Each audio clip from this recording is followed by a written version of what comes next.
impressive was that shot? Very impressive. And I recommend, Skip Bayless, you don't try that at home, but I'm going to try this on air. Skip, that is as good a shot you'll see in that moment. Now, remember, at one point in time in that game, in the fourth quarter, Cleveland had a 14-point lead, but Toronto caught 5 from 3, and they made 7 of 11 and was able to get back in the ball game. And so here we are. There's a big difference in being 2-1 and 3-0, because this is what you know, Skip. You know if you win that game, you're going back to Toronto with an opportunity to come back to Cleveland again. And LeBron James said, nah, because the narrative all year long, Joe, because if I'm not mistaken, you can go check his timeline. Who is going to close for the Cavaliers now that Kyrie Irving is in Boston? Who is going to be the closer? And I've said this all along. I said the greatest thing, when you have a transcendent player and he's playing alongside an up-and-coming superstar, which Kyrie Irving is and has become, to naturally say, you know what, to appease this young man and to watch him steadily grow, I'm willing to suppress who I naturally am, because LeBron James is an apex predator. He is an alpha male. And while everybody was thinking, well, he's afraid, he doesn't want that moment, he's passing to Kyrie. No, I know what I can do. I'm going to let Kyrie, go do you. I'll stand in the corner. But you know what, Skip? Because when he hit a shot like this in the regular season, everybody said, well, let's see him do it in the playoffs. Okay, he did you one better. Come playoff time, not only did, first of all, in that regular season game, Skip, not only did he block Jimmy Butler's shot, he hit the game-winning shot. But you say, oh, that is nothing. That's the regular season. Who cares about a game, Joy, that's being played in late March, early April? Nobody cares about a game like that. Let's see what he does to the playoffs. Okay, he goes into the playoffs.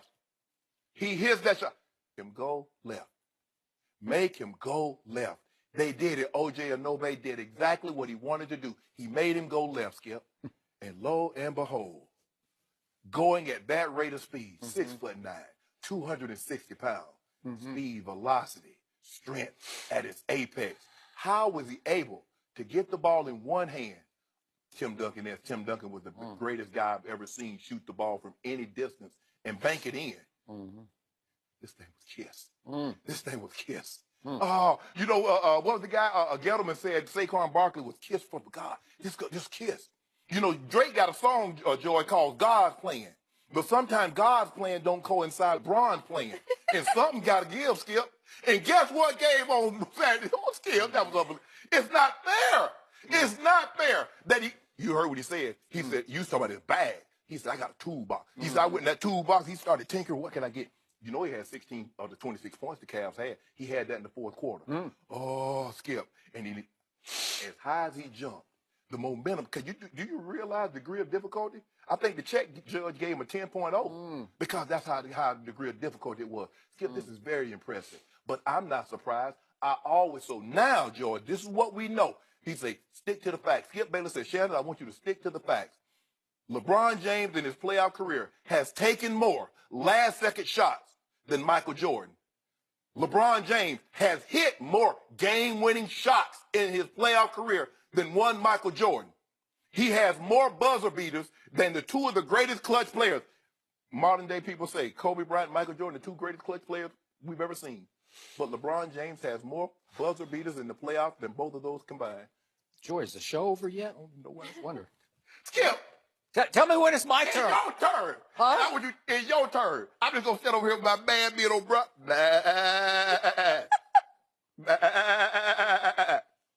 Go ahead, Skip. Your turn. So he hits one crazy shot against the pathetic Toronto Raptors. I told you they were pathetic. They're sorry. They're fraudulent. Get them out of my sight. Call it off. I wish they didn't play tonight because it's not fair to Toronto to even play the game tonight. Why? Because it's over. You know it's over, and I know it's over, and they know it's over. That's why we play the game. Back to the shot.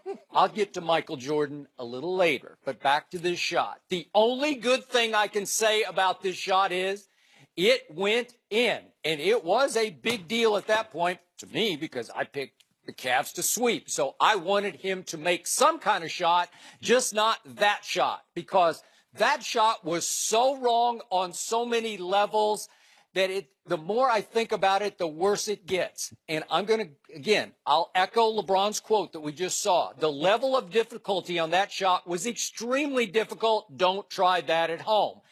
Boom. Thank you very much for summing it up for me, King, because it was absurdly difficult and it did not have to be. Let's start from the start.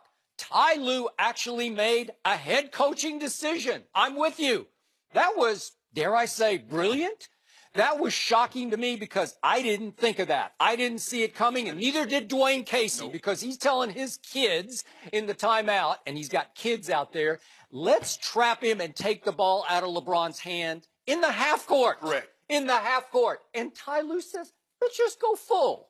You're going to go full? I was thinking what you were thinking. Why would you not advance the ball? Because it's in the rule book. It's like a freebie. It's like, here, you can advance it to half court. Yes. And he said, no, I got that 6'9" guy. Why not let him get a full head of steam? That is exactly what he said. So a curveball is thrown at Toronto that knocks them off balance right from the start of the play because they're not sure what to do.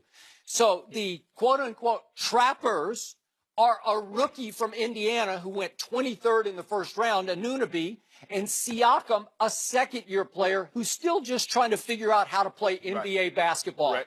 Those are the two kids who are supposed to trap LeBron. And Siakam, and I can't condemn him for this, he starts to go trap, and then he's looking around like, I don't know. I don't think I should be doing this full court. Yeah, I better not leave my guys. So he doesn't really go hard to trap. Correct. So LeBron has a pretty easy, quote-unquote, escape, and here he comes, full speed ahead. Is there any more imposing sight, maybe in the history of basketball, than 6'9" LeBron James, full speed, running full court? No. I just don't know. We all agree he could have been a tight end in your game. He could have been a Shannon Sharpe. Yeah. A lot bigger Shannon Sharpe, maybe just a red zone target, but he could. Gronk. Yeah, he could have been Gronk because I'm pretty sure he's at least as fast as Gronk. He might be faster. Yeah. So here he comes full speed on Anunoby. So let's think about this. This is the guy I always tell you is the greatest driver of the basketball in NBA history, the greatest attacker of the basket I've ever seen. That includes Michael Jeffrey Jordan. Is this guy, 6'9" LeBron James? Because nobody, as we saw repeatedly throughout this series and in this game, they just can't keep him from the rim. So let's think about what's going on here. Ibaka has been taken out of the game for Siakam. Why? I'm not so sure, because if I'm Dwayne Casey, I'm going to leave Ibaka in the game just to man the lane.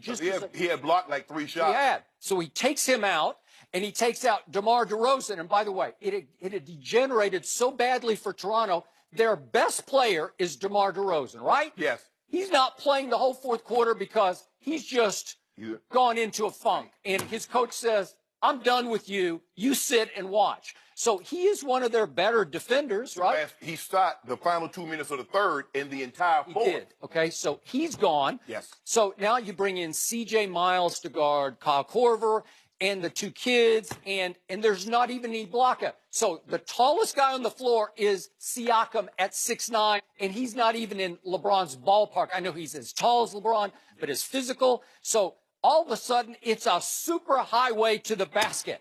And I tweeted this, so I first guessed it. Just shoot the free throw. All you need is one free throw to win the game, because the safe play, the money play, the conservative play, the one that's sitting on a silver platter is just drive it down the lane, and you might be able to dunk it, because I don't think anybody on the floor for Toronto could stop you from slamming. Do you believe in that situation? Because now we've heard they let them play the last second. They don't want to be the one to determine in the game. Do you believe they're going to call a foul in that moment? With those guys on the floor, I do. I believe that it's about 60-40. He's just going to dunk it, and the game's going to be over. Okay. He's got a step on Anunoby going to his right, and suddenly he slows slightly, and he crosses him over to go left, because we always hear LeBron wants to go left. Once upon a time, right. No, he wants to go left in the last second. Yeah, okay. Okay, and Michael Jordan once took a little bit of a shot at LeBron and said, I'm just paraphrasing, I could guard him in any of those situations because I just know he's going to his left, and I would play him to go to his left. So Anunoby switches back, and he played him okay going to his left. But what is going on in this game, as has happened in many games, the free throw shooting demons have started to gnaw at LeBron's psyche because he had made his first 9 in this game. And then what happened with 2:38 left in the fourth quarter, and then with 31 seconds left in the fourth quarter, LeBron missed late game free throws. So the demons are back, and he's thinking, and again, I always credit LeBron. He's got the highest basketball IQ I think I've ever seen. So he's 2 steps ahead. And if I can go back one sequence, what had happened when the game was on the line after the Kyle Lowry layup? They just gave him a layup a little bit earlier. Yes. That cut it to 2.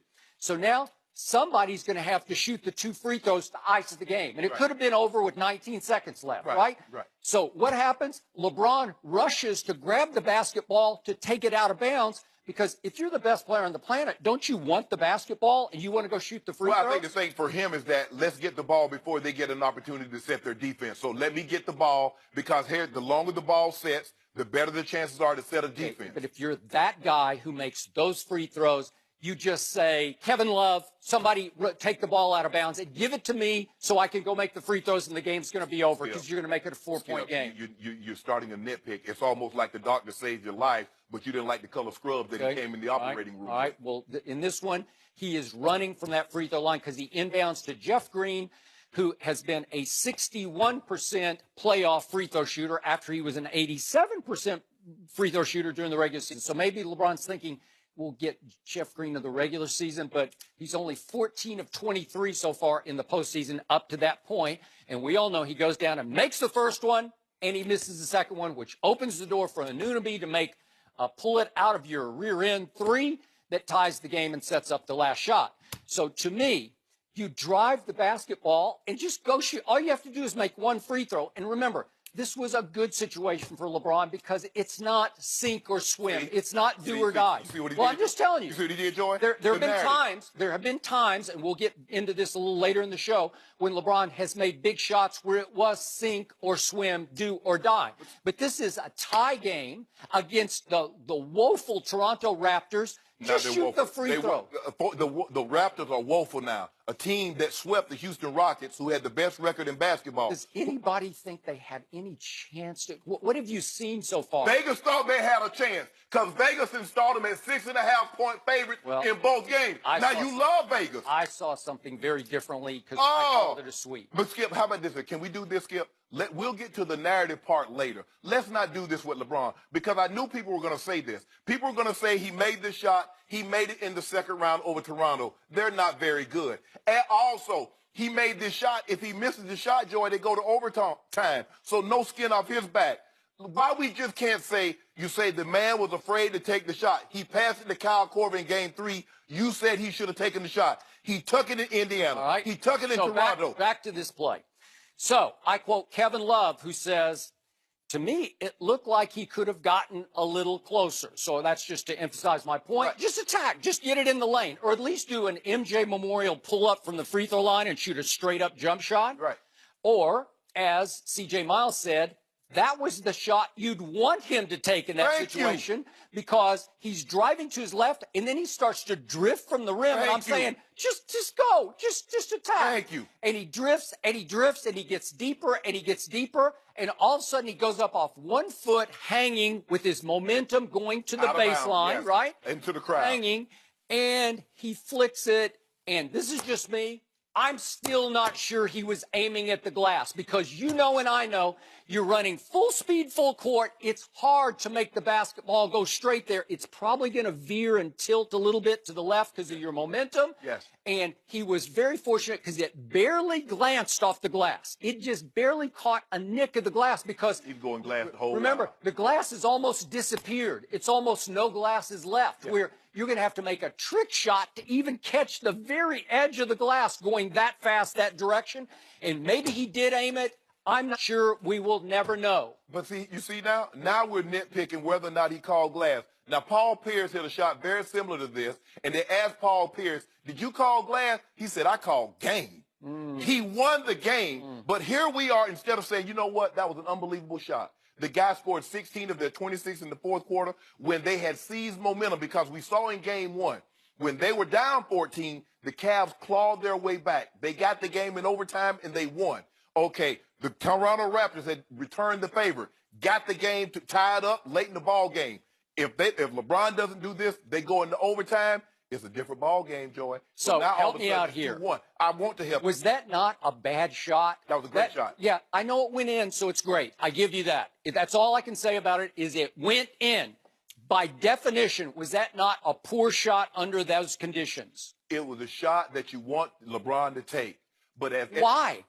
Why wouldn't you want him to shoot a jump shot or some little pull? What the hell you think that was? That was a fall away, one-handed, one-foot shot. That's what I'm saying. It's just crazy. It's like the worst shot you could take. That's why C.J. Miles said that's the shot you want him to take. That's my because point. it's a terrible idea. That's my point, Skip. You're better than that. Yeah. Sometimes you can lay out the perfectly thought plan.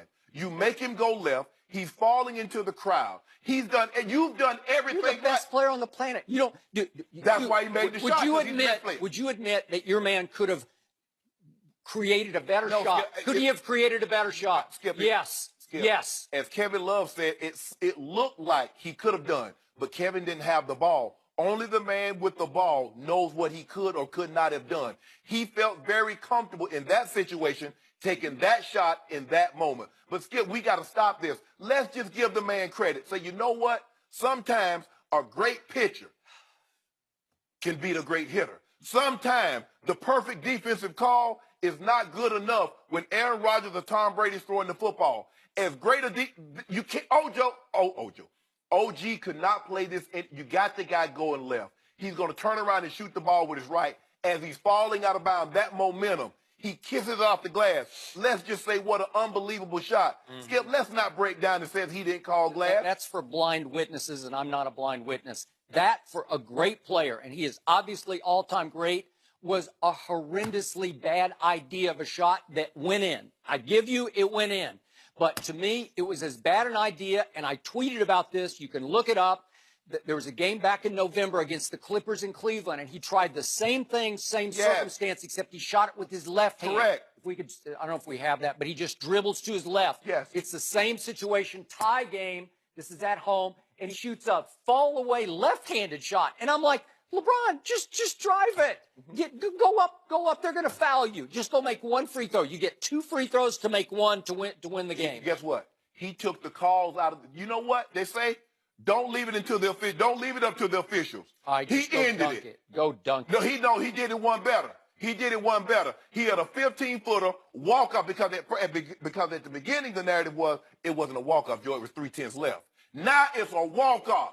Good night. We'll see you next week. We'll see you on Monday, baby dinosaur. By the way, to your point about Game 5 against Indiana, if the goaltend had been correctly called, I believe it's highly doubtful LeBron hits that walk-off because everything changes. All of a sudden, you're down 2, you need a 3, and Indiana gets to defend only the 3. Okay. You don't have to worry about anything else. Well, how about if the officials give us the ball back after C.J. Miles knocks it out of bounds?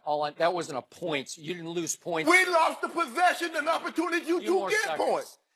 I'm sorry. It was a big goaltend in a crucial point. And by the way, LeBron would have been on the hook for being the lowercase goat of that game. Well, guess what? There's a reason why big fish get away and little fish end up in your frying pan or in a sauté dish. The big fish know how to wiggle off. That's the biggest fish. That's a trophy fish. Everybody go hunting trying to get that giant marlin. Yeah. And he got away. You had him. Yeah. You had him, Skip, and you let him get away. I think it was already over anyway. So you ever go deep fishing? No. They make it easy for you, Skip, because once you hook something on the line, they back the boat down, Joey. They don't make you reel him in. They back the boat down too. I went once, but I got too sick to even fish. Well, he made you sick. Yeah. I bet he made you sicker on Saturday. The Cavaliers. No. I did. No. You picked them to lose 2 games. It's not the fact that you picked them. By the way, you're still in trouble because I guess you're going to pick Toronto to win tonight and Game 5. No, it's not the fact that you picked them. It's the fact that you know what he did, Skip. He hit the game winner. That's what hurt. It's not the fact that they're going to sweep him. It hurt because he's clutched. It was, I don't know about that. That was degree of difficulty 10 on a scale of 10. The Sixers are about to get swept by the Celtics, so he deserves the blame. We'll discuss that next. You got food.